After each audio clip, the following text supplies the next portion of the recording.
In the last lecture, we have discussed conventional energy sources like oil, natural gas, firewood, coal, hydropower, etc. So, now we will see what are their advantages and disadvantages.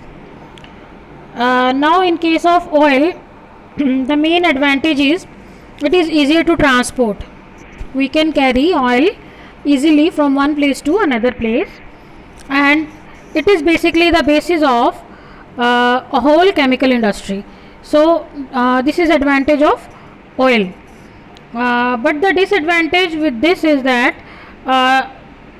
there may be depletion of oxygen in case of gas leakage, so it can cause pollution also, and due to pollution acid rain may also occur.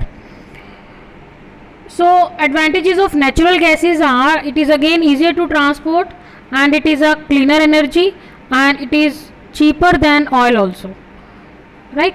So this is the advantages and disadvantages of oil and natural gas. Other conventional sources like firewood. Firewood we can easily get from the plants or trees, so it is easily accessible. It provides energy to a large number of people.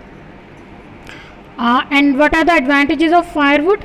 So collection time is very high, and it produces pollution, and due to if we use firewood there will be deforestation, and on earth it will promote greenhouse effect also. So these are the disadvantages. Now in case of coal, advantages are it is available within with us, and extensively available, and it is very efficient. It can be converted efficiently to electricity. Generation of electricity is convenient or easy. And what are the disadvantages of coal? The disadvantages are it will produce pollution, and it is very heavy to transport. It is very heavy to take it from one place to another place. So another is your hydropower plants or hydel plants. So these are non-polluting. This is the advantage, right?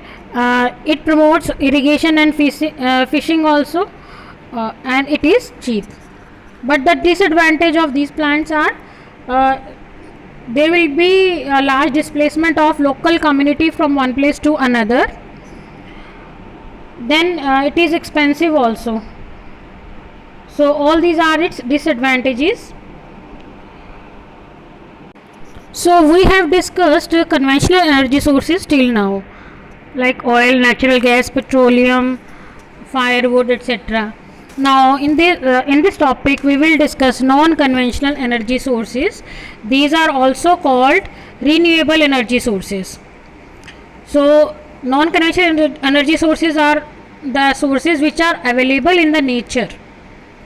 So the sources of energy which are being produced continuously in nature and are inexhaustible. So inexhaustible means they will not finish, are called renewable energy sources, or they are also called non-conventional energy sources. For some of examples are wind energy, tidal energy, solar energy. The another energy can be your bio energy, right? It can be geothermal energy that we get from the earth. So these are the non-conventional. Some of the non-conventional energy sources are given here. So first we will discuss the wind energy. So wind energy is produced by basically windmills. So windmills are used to convert kinetic energy of moving air into mechanical energy. So it converts moving air into mechanical energy that can be either used directly to run the machine or to run the generator to produce the electricity. So we know winds are caused by two factors. The first factor is the absorption of solar energy on the earth's surface and in the atmosphere, and the second is the rotation of earth about its axis and its motion around the earth. So these are two factors on which winds are based. So there may be winds that can flow heavily, the intensity can be low or high, and that depends on these factors. So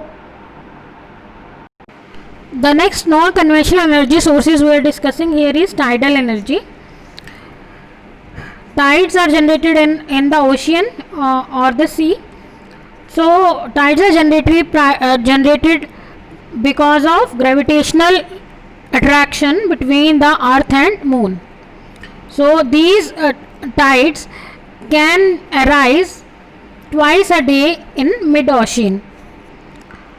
In the center of ocean, they can arise twice a day. So tidal range can be up to meters, 1 meter, right? Basically it is very difficult to make a power plant basically in the sea, but in tidal power plant, a tidal power station water at high tide is first trapped in an artificial basin, and then it is allowed to escape at low tides. So due to movement of tides, so turbines will move, and these turbines can drive the electrical generators to produce the electricity. The another important non-conventional energy source is solar energy. Nowadays we are using solar energy in India almost because in India sun is almost available for 300 days a year, and it can be a good source of renewable energy source or non-conventional energy source in our environment. So in our region we can say, so energy that we obtain from sun is called solar energy. We know in sun there is nuclear fusion reaction in the sun that produces sun energy. So hydrogen nucleus fuse into helium nucleus, and the energy from these reaction flow out of the sun and escape into the space, and that energy can be trapped using solar panels, and that can be used to generate electrical energy also. So now we will discuss what are the advantages of non-conventional energy sources or renewable energy sources, or what are their importance. The first important advantage is that non-conventional energy sources are available locally, right? For example, we talk about sun, solar energy is always available at each place in India, so we can trap that energy, we can use the energy.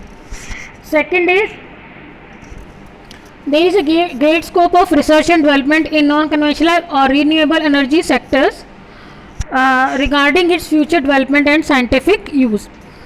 So non-conventional energy sources, if we use, we know that mostly industries are based on electrical energy. So most of the energy consumption is there in the industrial sector. So the country which will have the more electrical energy, that will become a good economic nation. So it is very important to use renewable energy sources. And the third advantage is the power plant based on renewable do not have any fuel cost, and hence negligible cost is running. If we we may have any type of solar power plant or wind power plant, the installation cost is certainly high. The first installation is high, but after that running cost is very low or negligible. Only maintenance charges are there. So you don't need any coal or any type of fuel to run the plant. So they are available naturally. So running cost is negligible. Then renewable energy sources have low energy density, and they produce very less pollution or no pollution. So they are very environment friendly. So it is very big advantage of non-conventional energy sources. And the another advantage is, if we use non-conventional energy sources or renewable energies, then it can generate local employment also, and it we can save our foreign exchange also. The economy or the growth GDP of the country will also increase. The next advantage is they have very short development period and low investment. In the next topic we will discuss Indian energy sector. India is world's third largest producer and third largest consumer of electricity. We are consuming more electricity. We are on the third number in the world, and we are also producing a great amount of energy also. We are also producing, we are the third largest producer also. So the national electric grid in India has installed capacity of 370 gigawatt on 31st March 2020.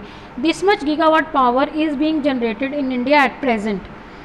Renewable power plants includes large hydroelectric power plants which produce 35% of India's total installed capacity.